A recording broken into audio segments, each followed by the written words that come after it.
to the comic shop. I'll let you read about Cyclops. I'll have you spending all you got. Cyberfrog is looking hot. Uncle E.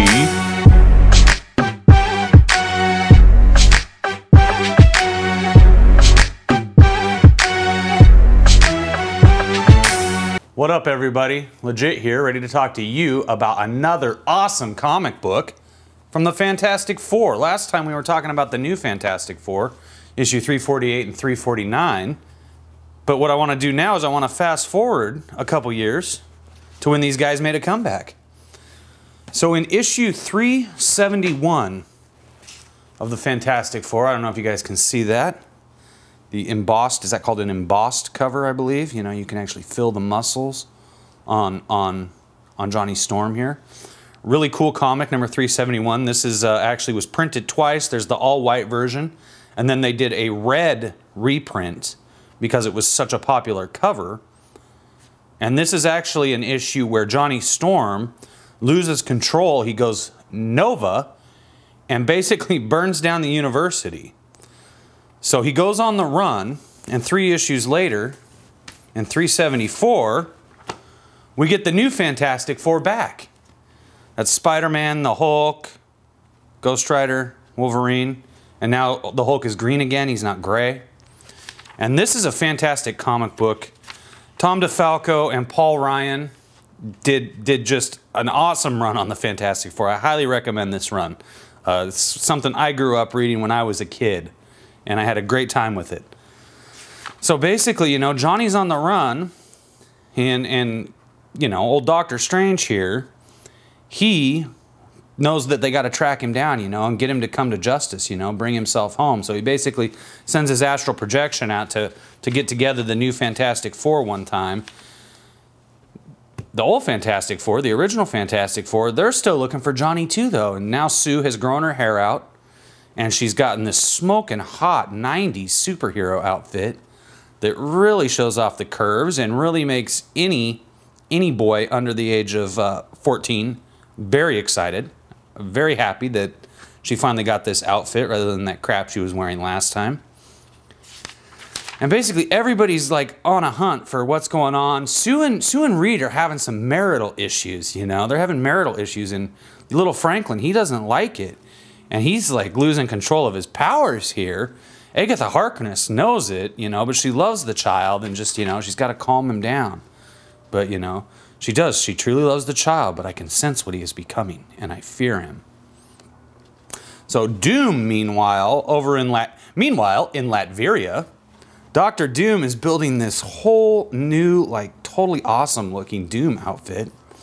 And what he's done is he has harnessed the power of a rogue watcher who violated the Prime Directive. And now he's got all the energy of a watcher stored in this suit. And of course, you know, he's going to use it to, you know, scare the hell out of the world. That's what he does. Now, there's the Fantastic Four's, like, little break-apart ship that Reed designed that he's so impressed with designing. I always thought it just sucked so much. It's so stupid looking. It's like they're on a ride at Disneyland or something. You know, oh no, here comes, you know, the crocodile chasing after Captain Hook. Disney got rid of the crocodile, unfortunately.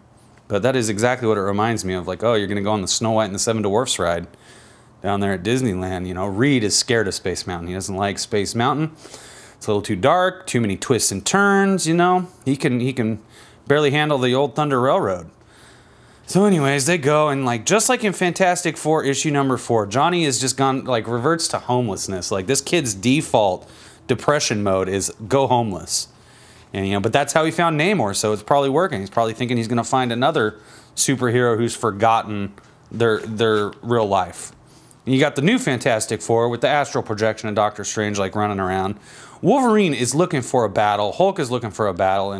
And our buddy Spider-Man, he's like, hey, let's not forget our true purpose, people. We're here to help the Torch by convincing him to surrender. And the others are like, no, we're going to beat the crap out of him and take him in. So they track down... Oh, check it out. Elijah. So this chick, in this run, this Skrull chick is like gets married to Johnny Storm. And they have an unborn baby. And then he abandons her. And like she doesn't know whether to love him or hate him. kiss him or kick his butt.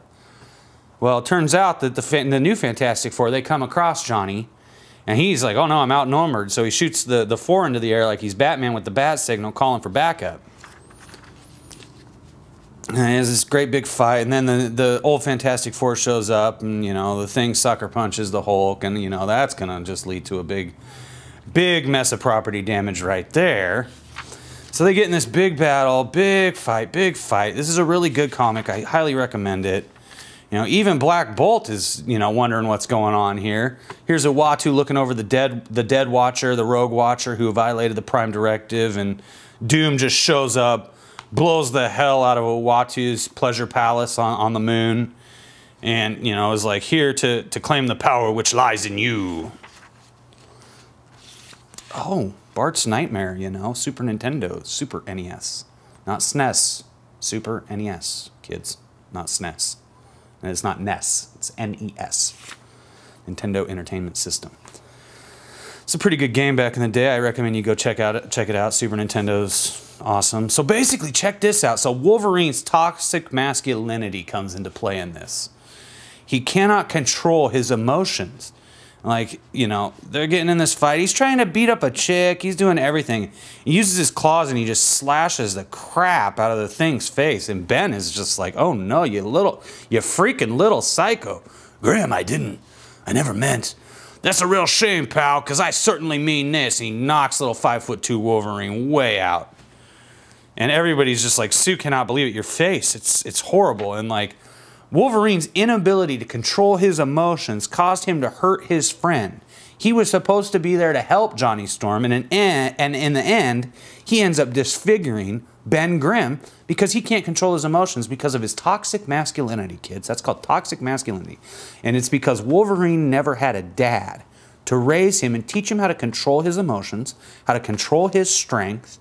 Because when you're a man, you have a lot of power, literally, in your body. And Wolverine, he has trouble controlling it. He clearly has trouble controlling it, and I think it's because he never had a good dad. That's something I've noticed in life, is kids who don't have good dads end up, you know, out of control. And it takes them a long time to figure it out. If they ever figure it out. Some of them never do. Uh-oh, got to get that Fleer 93. So by this time, cards were done. Like, the card fad was like 90, 91, 92. Comic books took over after this. It was done. But they're still trying to get you to buy some Fleer cards here. Gary Sheffield, look at that. Tom Glavine. Anyway, great little fight here between Ghost Rider and the Torch. You know, these two flame heads, two match heads. Elijah the Laserfish shows up, and she's just like, nobody is going to beat up Johnny Storm unless it's me. And Johnny's like, does she hate me so much that she's come to kill me herself? And, you know, these guys are just like, that scheming wench has betrayed us. She must have slipped from this craft while we were distracted. So basically, this is all going to culminate, like the war is about to happen here between the new Fantastic Four and the original Fantastic Four with the super sexy Skrull chick. And let me just remind you that in the 90s, we finally got really great outfits for the ladies. Really good outfits for the ladies that all prepubescent boys were absolutely enamored with.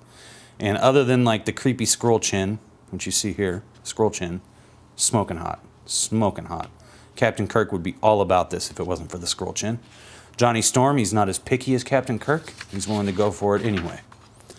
So like they're about to brawl and all of a sudden they disappear. You know that was Dr. Doom that made them disappear. And you know, so basically this is going to be continued. So what you need to do is you need to go out, you need to pick up Fantastic Four number 374, pick up number 375. You're going to have a great read. This cost me 50 cents at my local comic shop.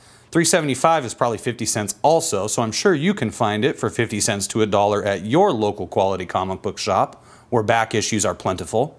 And this is a comic that hashtag moved the needle for me when I was a kid.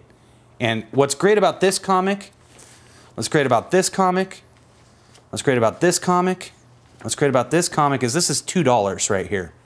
But it will give a little kid nearly 2 hours of entertainment for $2. And it encourages a little boy to read, and it teaches a little boy what happens when you don't control your emotions and your strength.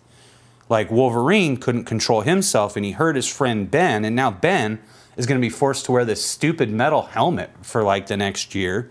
They put him in this dumbass helmet and make him wear it, which really sucked, but his face was so scarred up by Wolverine's adamantium claws that he didn't have much of a choice.